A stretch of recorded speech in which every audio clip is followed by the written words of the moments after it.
Abi köşeden alma. Bir sağ.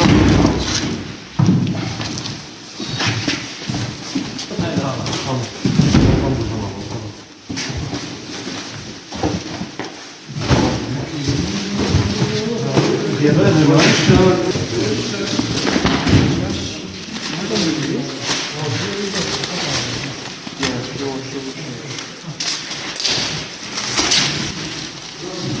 Bunlar bir sonra çok konsept yapacağız.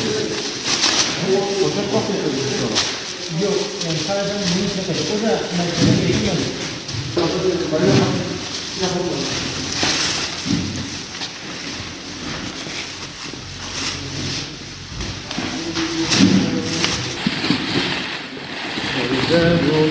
Dolduruyor musunuz abi?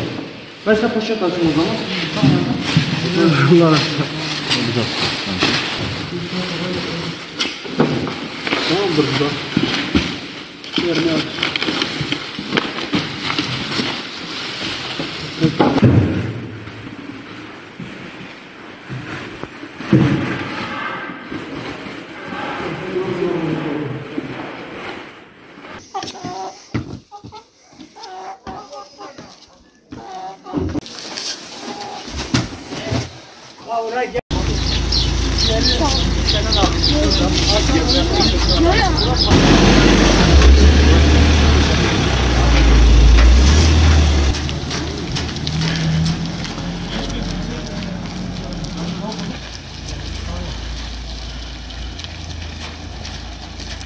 Abi şu aradan gideceksiniz.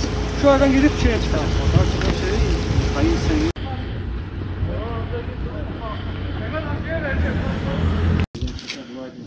Allah razı olsun. Sağ ol, Allah razı olsun. Çok sağ olun. Bir tane Kamil abi gidelim. Bir bakalım.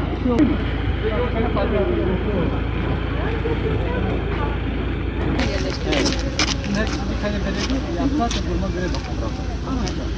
Var, Allah razı olsun. Bana götür diğer sefere getirdiğimin devamı var. Daha buraya bir tane bırakalım.